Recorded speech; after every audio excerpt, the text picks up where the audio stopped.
इस ईद पर अगर कुछ ठंडा और मीठा बनाना है तो ये रेसिपी ट्राई करें। यकीन करें मेहमान बहुत ज़्यादा पसंद करेंगे। ये अरेबिक मीठे की रेसिपी ख़ानदान में आपकी वाह वाह करवा देगी। Welcome back to my channel Nemat Kada foods.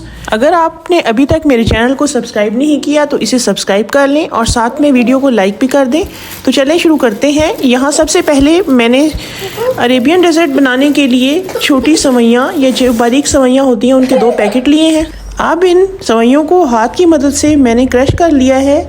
ख्याल रहे कि इनको हमने बहुत ही ज़्यादा बारीक करना है क्योंकि हम इन्हें फ्राई करेंगे, दूध में नहीं पकाएंगे। तो जी इन सवैयों को हम हाथ से क्रश कर लेंगे। माशाल्लाह ये अच्छे से अब क्रश हो चुकी हैं। अब बढ़ते हैं नेक्स्ट स्टेप की तरफ। यहाँ मैंने खालिश देसी घी लिया है 2 टेबल स्पून और इन सवैयों को हम इसमें फ्राई कर लेंगे। यहाँ आपने ये ख्याल रखना है कि आंच आपने धीमी ही रखनी है। इसके बाद जब ये हल्की से फ्राई हो जाएं तो इसमें मैं ऐड कर दूंगी पाउडर शुगर। ये तकरीबन 1/4 कप मैंने इसमें ऐड की है। साथ ही तकरीबन 6 से 7 टेबल स्पून खुश्क दूध किसी भी कंपनी का हम इसमें ऐड कर देंगे। किसी भी कंपनी का ऐड कर सकते हैं, बस ये ख्याल रहे कि जो बच्चों को पिलाने वाला दूध होता है वो हमने इसमें शामिल नहीं करना।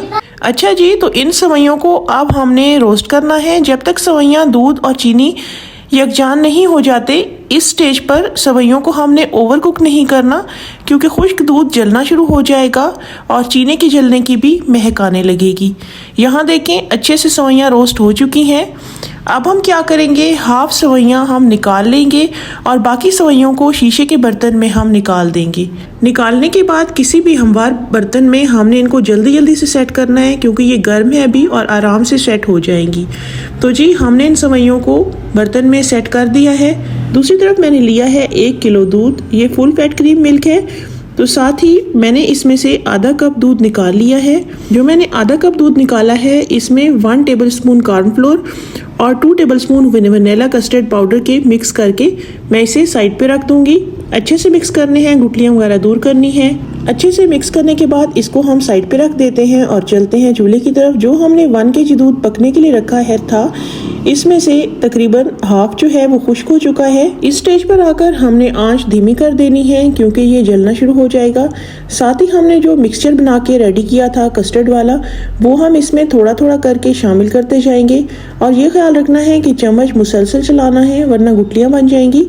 साथ में इलायची का पाउडर इसमें मैं ऐड कर दूंगी। इसके बाद इसको पकाना है। पकाने के बाद इसमें हम ऐड कर देंगे पाउडर शुगर और 1 table spoon condense milk. Condense milk अगर नहीं है तो आप स्किप भी कर सकते हैं।